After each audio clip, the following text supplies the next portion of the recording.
Gold, trusted gold buyers. మీరు తాకట్టు పెట్టిన బంగారాన్ని విడిపించి ఈ రోజు ఉన్న మార్కెట్ ధరకు కొనబడను. దేవుడి దయ వల్ల ఇప్పటికైతే హ్యాపీదే. ఆ.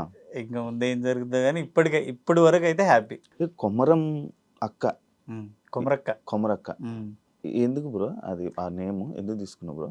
అంటే నా పేరు కొమరం కదా. నేను మామూలుగా జబర్దస్త్లో చేసినప్పటి నుంచి పర్టికులర్గా ఇదే పేరు అని నేను ఎప్పుడు చెప్పలేదు.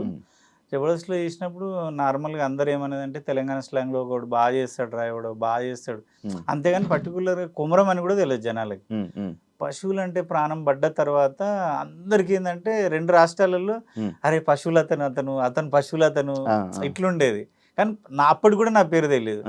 నేను TV9లో ఒక షో నేనే ఆకలి అయ్యి నా రూమ్ రెంట్లకు నాకు ఇబ్బంది అయ్యి ఏం చేయాలని అర్థం కాక ఒక కాన్సెప్ట్ చెప్పినప్పుడు అక్కడ ఏం చేస్తావు అంటే సర్టెన్ ఒక గెటప్ క్రియేట్ చేసుకున్నా నాకు నేనే.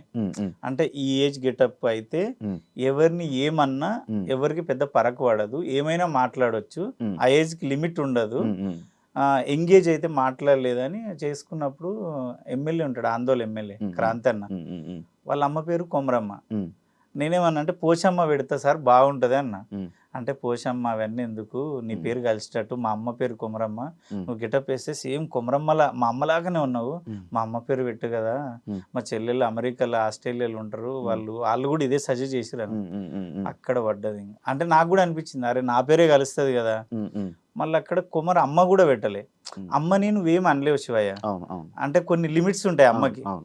అక్క అంటే అది ఏమన్నా ఫ్రీగా ఉంటది, అందుకని దాన్ని అమ్మని కాస్త అక్క చేసిన కొమరక్క ఫ్రీగా TV9లో. ఇప్పుడు నార్మల్ గా గెటప్ లో లేకుండా నార్మల్ గా వెళ్తే మిమ్మల్ని ఇంటరాక్ట్ అవుతారా జనాలు? గుర్తుపడతారు. నేను అంటే నార్మల్ గా నేను మొన్న నా కిడ్నీ స్టోన్ సర్జరీ అయితే మాబ్నార్లో ఇది కట్టుకొని పోతున్నా రోడ్డు మీద, కార్ కొంచెం దూరం ఉంది, పోతుంటే సడన్ గా బైక్ అన్న నమస్తే అన్నాడు.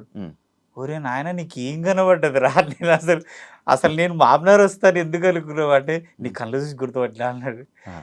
అంటే ఏమో మరి, అంటే రెగ్యులర్గా చూసేటోళ్ళు నా స్మైల్ నా కళ్ళు చూసి ఈజీ గుర్తుపడతారు, ఇట్లా చూసి మీరా కాదా అని కొంచెం డౌట్ తోటి వస్తారు.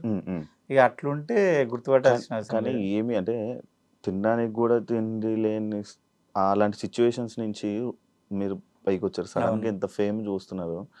ఇక ఎప్పుడైనా అంటే మీకు లైఫ్ ఇచ్చింది ఈ న్యూస్ ఛానల్ ఆయన ఎవరైతే ఉన్నారో ఆయన గుర్తున్నారా? ఆయన టచ్లో ఉన్నారా ఇంకా? మీరు ఎందుకు టచ్లో లేను, ఎందుకంటే నేను అన్నకి నేను డోర్ టు డోర్ ప్రచారం చేసిన, 1 రూపీ తీసుకోకుండా అన్నా నువ్వు నాకు చేసినావు నేను నీకు చేస్తా అని. అందులో 10 years ఆయన్నే విన్ అయ్యిండు. మళ్ళా నేను అప్పుడప్పుడు ఫోన్ చేస్తుంటాడు, అన్ననే ఫోన్ చేసి మాట్లాడుతుంటాడు కొమరం అది నేను అట్లా మర్చిపోను శివయ్య. అవునా? కష్టం అది. మీరు జబర్దస్త్లో ఉన్నప్పుడు అంటే లైక్ నేను ఇక్కడ జబర్దస్త్లో ఉన్న వాళ్ళు ఎప్పుడు బయటకు వచ్చి ఇంటర్వ్యూస్లో లైక్ ఇలా కష్టాల్లో ఉన్నాం, మాకు ఇలా ఉంది, మాకు ఏం లేదు అని నేను ఇవన్నీ విన్నా. బట్ మీ గురించి నేను విన్నప్పుడు మీకే ఎక్కువ ఆస్తి అండి, ఇప్పుడు రిచెస్ట్ పర్సన్ జబర్దస్త్లో మీదే అని. 20 ఎకరాల దగ్గర దాదాపుగా 200 కోట్లు ఆస్తుందని విన్నాను, నిజమా? అంటే నేనేమంటానంటే అది ఏదో ఇప్పుడు నేనేదో సంపాదించింది కాదు, మా ఇచ్చింది కొంతుంది. దాంట్లో ఏంటంటే నేను మా మ్యూజిక్లో కానీ మా గోల్డ్లో కానీ యాంకరింగ్ చేస్తుంటే ఎప్పుడంటే రవిది సంథింగ్ స్పెషల్. అప్పట్లో నాదొక షో ఉండే ఉత్తప్పం అని. నేను అప్పటి నుంచి ఏం చేస్తా అంటే నాకు మా అయ్య కొంచెం 20 ఎకరాలు ఉన్న భూమిని 5 ఎకరాలు చేసిండు అమ్మేసి. నాకు అప్పుడు ఒక నుంచి ఒక పిచ్చి ఉండే, ఏదో ఒక రోజు నేను కొనాలి అని. నా ప్రతి రూపాయి నేను నా భార్య కూడబెట్టి, నాకు వేరే అలవాట్లు ఏమి లేవు, పని చేసుకున్నా హైదరాబాద్ వెళ్ళిపోతా. మందంటే ఎప్పుడోసారి ఎవరైనా బాగా కలిస్తే తప్పదు, ఇంకా వాళ్ళు నువ్వు పెద్ద తోపు, నువ్వు తాగవు, ఈ మాటలు వస్తాయని ఓ బీరు తాగుతా.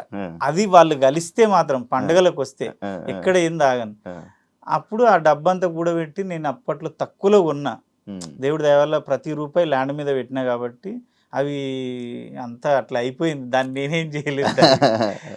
రిచ్ పర్సనే కదా అంటే రిచ్ సరే అవి ఏదో ఉన్నాయి అంతే, దాన్ని ఏం చేయలేవు. జబర్దస్త్లోకి అంటే హోటల్లో మీరు వర్క్ చేసేవాళ్ళని విన్నాను, హోటల్లో వర్క్ చేసేవాళ్ళని, పెద్దగా ఏం చదువుకోలేదని విన్నాను. లైక్ ఈ జర్నీలోకి ఎలా మారింది బ్రో మీ రూట్, జబర్దస్త్ కానీ ఎంటర్టైన్మెంట్ షోస్?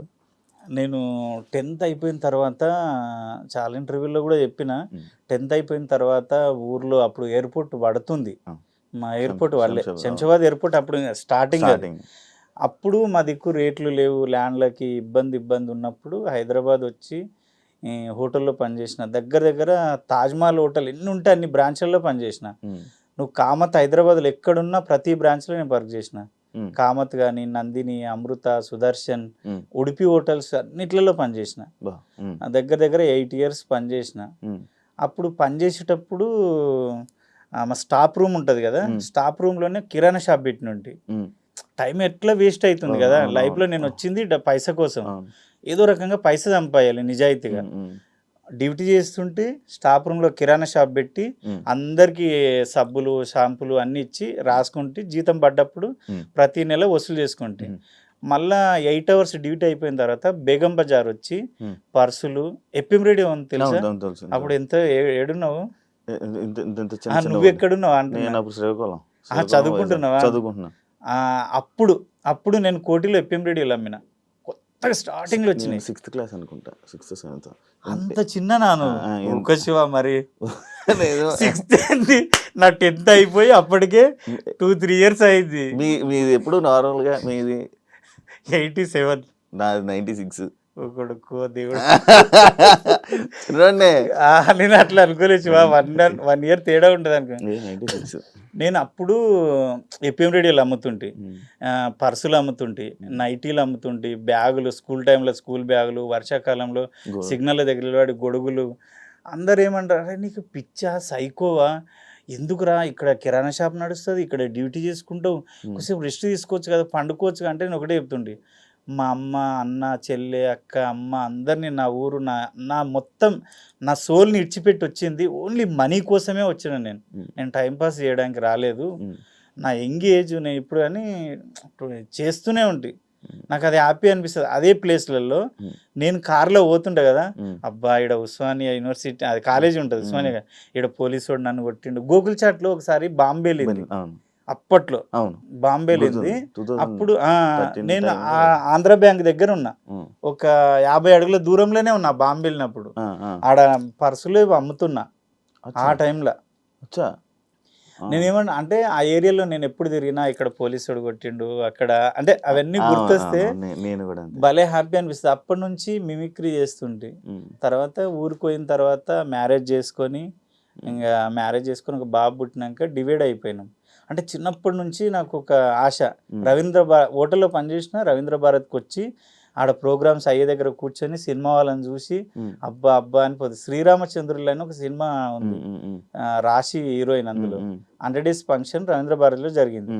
ఎవ్వరు రానియకపోతే దేక్కుంట కిందికి వెళ్ళి పోయి మెల్లె పోయి రాశి గారి కాలు ముట్టుకొని, మేడం మీ కాలు ముట్టుకున్నా మేడం అని అక్కడికి వెళ్ళి పరుగు అంటే అంత పిచ్చి. అప్పటి నుంచి పిచ్చి. అక్కడ ఇంకా ఊరికి వెళ్ళి మ్యారేజ్ చేసుకున్నాక డివైడ్ అయిపోయినా. ఇంట్లో అన్నయ్య నేను డివైడ్ అయినాక కంపెనీలో అమలు పని చేస్తుంటే, అంటే ఇంట్లో అన్నదమ్ములు డివైడ్ అయిపోయినాక ఎవరి లైఫ్ వాళ్ళు చూసుకున్నప్పుడు అమలు పని చేస్తుంటే 4,500 జీతం, 600 సంచులు మొయ్యాలి, 50 kgs 1 day. ఒక 20 rupees ఏదన్నా ఛాయ్ లాగా ఇస్తారు. అప్పుడు మా ఆమె అన్నది, ఇంకా ఇట్లా ఎన్ని రోజులు పని చేస్తావు బావా, 4,500 ఈ దుమ్ము ఎన్ని రోజులు మోస్తావు, నీ చేత కాదు, ఇబ్బంది అవుతుంది, నీకు సినిమాలు అంటే పిచ్చి కదా, సినిమాల్లోకి వెళ్ళి ట్రై చేయొచ్చు కదా. ఇక అమ్మాయి నేను కూర్చొని, అమ్మాయి అన్నది ఒక 3 years టైం ఇస్తా బావా, నా లైఫ్లో నువ్వొద్దు, నీ లైఫ్లో నేనొద్దు, నేను బాబుని చూసుకుంటా, టైలరింగ్ చేసుకుంటా, నేను బతుకుతా, నన్ను వదిలేసే, అంటే నన్ను పెద్దగా మైండ్లో పెట్టుకోకు, 3 years సక్సెస్ కాలేదు అంటే మళ్ళీ రా, మళ్ళీ ఏదో పని చేసుకుందాం అని పంపించింది. అమ్మాయి పంపించింది. ఒక 3 years అన్నది కానీ 5 years నాకు ప్రతి నెల 3,000 వేసేది అకౌంట్లో. 3,000 వేసేది టైలరింగ్ చేస్తూ, బాబు ఫీజులు కడుతూ, బాబుని చూసుకొని తను నన్ను చూసుకునేది. 5 years కూడా జనాలు నరకం చూపించారు. అంటే రిలేషన్లో కానీ ఊర్లో కానీ బాబు తర్వాత మళ్ళీ డెలివరీ పిల్లలు కావాలి కదా, అవును. నాతో పాటు డెలివరీ అయిన వాళ్ళ ఊర్లో అందరికి ముగ్గురు పిల్లలు టపా టపా టపా, వాళ్ళకి వేరే పని లేదు కదా అదే పని. నేనేమో అందరేమో ఏమైంది వీడికి పిల్లల చింత లేదు, పిల్లల చింత లేదు, వీడు ఎక్కడో పోయిండు. సినిమా వాళ్ళు అనేసరికి ఏం చేస్తారు విలేజ్లలో అంటే అందమైన అమ్మాయిలు ఉంటారు, ఎవరినో తీసుకొని పోతారులే. మా ఆమెకు 100 మంది చెప్పినా మీ ఇంటికి వచ్చి మీ బిడ్డనైతే గెలుకుతలేడు, మీ పెళ్ళాలని అయితే ఏం అంటలేడు, పోతే పోని, నా మొగుడు నా ఇష్టం తను చెప్పేది. చాలా మంది చెప్తా వస్తారు కదా, అట్లా వదిలేస్తే ఎట్లా. సినిమా వాళ్ళ మీద రిమార్క్ ఉంటది ఇంకా. అంటే వాళ్ళు ఏదో ఊహించుకుంటారు, నాకు అదే అర్థం కాదు ఇప్పటికీ. వాళ్ళు గిట్లనంట కదా అంటే, అరే బాడక ఊళ్ళో చెయ్యరా, చేసేటివేమో శివ పూజలు, దూరేటివేమో దొమ్మర గురిసెలు. వాళ్ళు అందరు చేసే అంటే సెలబ్రిటీ అంటే వాడికి తాగొద్దా, వాడు తినొద్దా, వాడు ఎంజాయ్ అంటే వాడు పర్సనల్ లైఫ్ ఎంజాయ్ చేయొద్దా, చేయకూడదు, తప్పు. అదే ఉంది ప్రెసెంట్ అంతా. అండ్ ఇప్పుడు ఈ మధ్య ఇండస్ట్రీలో అంటే అరేంజ్ మ్యారేజ్ అంటే చాలా కష్టం. అట్లా ఇక సక్సెస్ అయిన తర్వాత హ్యాపీ. నేను సత్యన్న ఆ స్టార్టింగ్ జర్నీ నుంచి రూమ్ తీసుకొని రూమ్లో ఉండి అవకాశాల కోసం తిరుగుతుంటే. ఈ మధ్య ఉన్నారా సత్యన్న, బుద్ధి సత్య టచ్ లో ఉన్నారు? ఎందుకు ఎక్కడ కనబడట్లేదు, ఎప్పుడైనా చెప్పాడా మీకు? అట్లేంలే, ఆయన ఏంటంటే కొంచెం వాళ్ళ పాప ఆస్ట్రేలియాలో చదువుతుంది, ఎక్కువ ఆస్ట్రేలియాలోనే స్పెండ్ చేస్తున్నాడు, సినిమాలు చేస్తున్నాడు, టీవీ షోస్. ఇంకా ఆయన ఏంటంటే నేను అన్ని సంవత్సరాలు చేసిన ఇంకా చాలు, ఆయన్ని ఒక కథ రాసుకుంటున్నాడు, డైరెక్షన్ చేద్దామని చూస్తున్నాడు.